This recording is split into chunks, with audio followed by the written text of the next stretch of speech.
بسم اللہ الرحمن الرحیم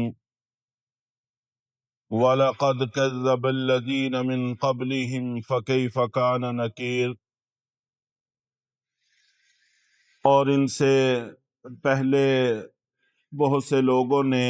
جھٹلایا تھا، پھر کیسے ہوا میرا عذاب۔ تو جس وقت قرآن پاک اتر رہا تھا اس وقت مکہ کے لوگ قرآن پاک کے مخاطب تھے، تو ان لوگوں کو تنبیہ کی جا رہی ہے کہ تم سے پہلے بھی پیغمبر آئے، قومیں آئیں، جنہوں نے مانا وہی کامیاب ہوئے، جنہوں نے نہیں مانا وہ ناکام ہوئے، اور اللہ کے عذاب کا سامنا ان کو کرنا پڑا۔ اور ان پر عذاب اترنے کے واقعات عربوں میں معروف و مشہور تھے، اور ان جگہوں کے حوالہ سے بھی ان کو علم تھا، اور وہ ان جگہوں کے پاس سے گزرتے بھی تھے، اور یہ سارے قصے ان کے اندر چلتے رہتے تھے۔ تو اس لیے ان کو بتایا گیا کہ تم سے پہلوں کا جو انجام ہوا وہ تم لوگوں کے سامنے ہے، اس لیے تم لوگوں کو بھی چاہیے کہ ویسے انجام سے بچنے کے لیے ہدایت پر آنے کی کوشش کرو۔ آگے اللہ تعالیٰ کی قدرت کی نشانیوں کو ذکر کیا جا رہا ہے۔ اولم یرو الی الطیر فوقہم،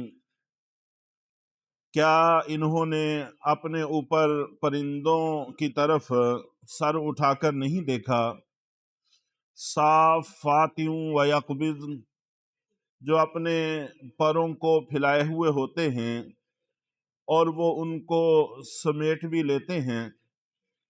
ما یمسکہن الا الرحمن، کہ ان کو رب رحمان کے علاوہ کوئی بھی تھامے ہوئے نہیں ہے۔ انہ بکل شیء بصیر، یقیناً اللہ تعالی ہر چیز کا نگہبان ہے۔ تو پرندوں کا ہواؤں میں اڑنا، اور بسا اوقات ہم دیکھتے ہیں کہ وہ اپنے پروں کو کھلا چھوڑ دیتے ہیں اور پھر بھی ان کی پرواز جاری رہتی ہے، اور بسا اوقات وہ اپنے پروں کو سمیٹ لیتے ہیں اپنی رفتار کو بڑھانے کے لیے، پھر بھی ان کی پرواز جاری رہتی ہے۔ تو ان کو فضا میں تھامنے والی ذات اللہ کی ہے، وگرنہ تو کوئی بھی بھاری چیز کو جب اوپر سے چھوڑا جائے وہ زمین کی طرف آتی ہے، لیکن وہ فضاؤں میں ہواؤں میں اڑتے رہتے ہیں۔ اس کو اللہ رب العزت نے اپنی قدرت کی نشانی قرار دیا ہے اور ہمیں دعوت فکر دی ہے۔ تو جیسا کہ پہلے جمعوں پر بھی میں نے اس پر بڑی تفصیل سے بات عرض کی تھی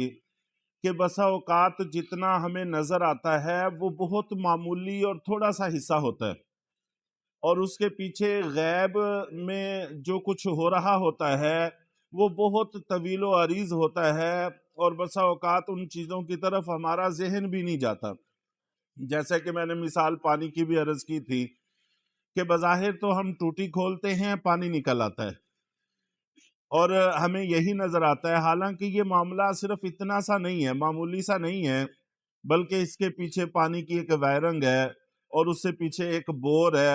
اور بور کے اوپر ایک موٹر لگی ہوئی ہے، اور موٹر کا کنیکشن بجلی کے ساتھ ہے،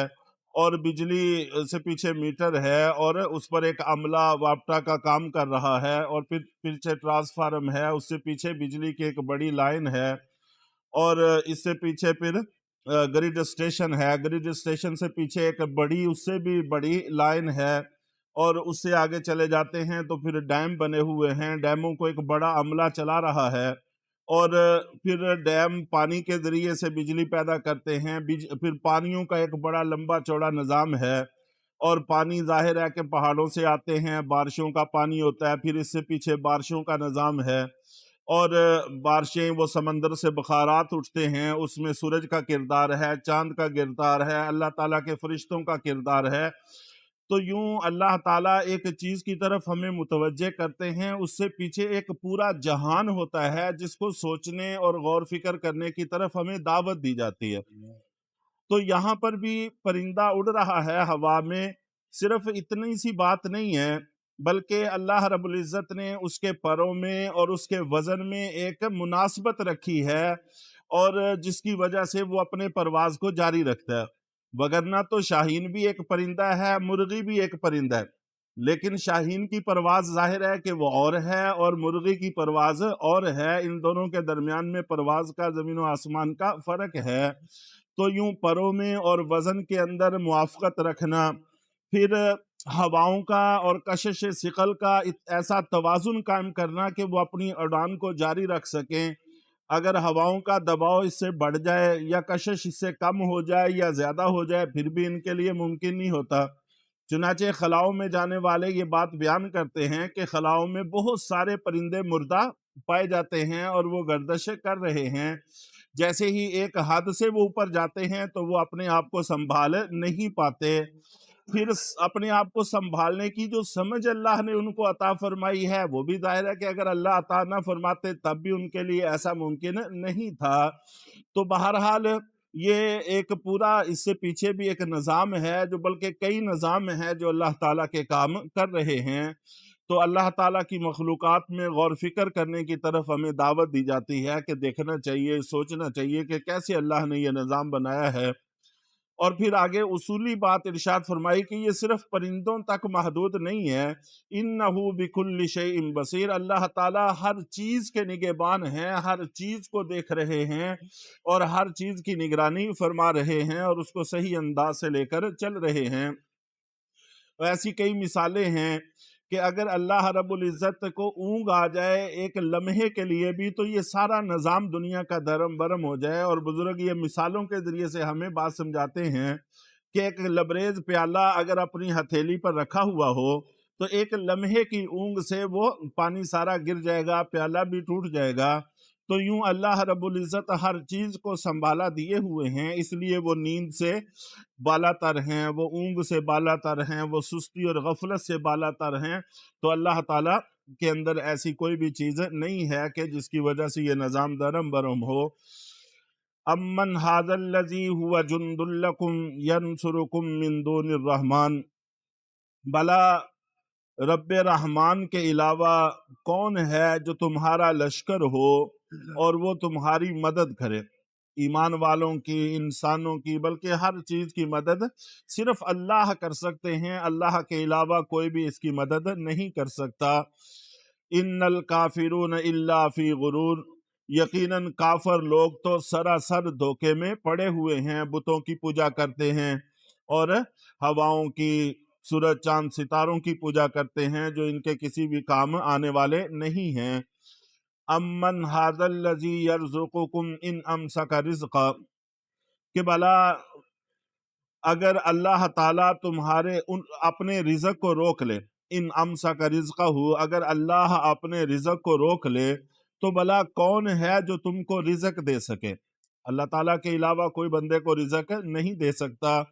اور اللہ تعالیٰ کو کسی کا رزق بند کرنے کے لیے اس سے کچھ چھیننے کی بھی ضرورت نہیں ہوتی۔ بسا اوقات قحط پڑتا ہے، بارشیں رک جاتی ہیں، زمینیں پیدا کرنا بند کر دیتی ہیں، یہ بھی تنگیاں پیدا کرنے کا ایک ذریعہ ہے۔ تو لیکن ایسا بھی ہو سکتا ہے کہ سب کچھ موجود ہے لیکن ایسی بیماری، ایسا عذر لاحق ہو جائے کہ انسان کھا کچھ نہیں سکتا، تو رزق بند کرنے کے لیے اس کو کچھ بھی نہیں کرنا پڑتا، لیکن جب وہ بند کر دیتا ہے تو پھر کوئی کھلا نہیں سکتا چاہے کچھ بھی ہو جائے۔ بل لجوا فی عتب و نفور، تو پھر بھی یہ لوگ بیزاری میں اور فرار میں جمے ہوئے ہیں اور اللہ تعالیٰ سے دور بھاگ رہے ہیں۔ افمن یمشی مکبا علی وجہہ اہدی ام من یمشی سویا علی صراط مستقیم، کیا جو شخص اپنے چہرے کے بل الٹا چل رہا ہے وہ زیادہ ہدایت یافتہ ہے، جلدی منزل تک پہنچنے والا ہے، یا وہ شخص یمشی سویا علی صراط مستقیم جو سیدھا چل رہا ہے اور صراط مستقیم پر ہے، راستہ بھی اس کا درست ہے اور چل بھی سیدھا رہا ہے اپنے قدموں پر، وہ جلدی اپنی منزل پہ پہنچے گا، یا وہ جو اوندا چل رہا ہے چہرے کے بل اور پھر راستہ بھی الٹا ہے تو وہ جلدی پہنچے گا؟ تو یقیناً جو صحیح راستے پر چلا رہا ہے وہی منزل پر پہنچے گا۔ تو ایمان والے، ہدایت والے، یہ سیدھے راستے پر ہیں جو اللہ اور اللہ کے رسول کی طرف سے ملا ہے، اس پر چلنے والے ہی لوگ صحیح راستے پر ہیں، یہی منزل تک پہنچیں گے، باقی سارے کے سارے راستے منزل سے دور کرنے کے ہیں۔ تو اللہ تعالی ہم سب کو بھی سیدھے اور صحیح راستے پر چلنے کی توفیق عطا فرمائے۔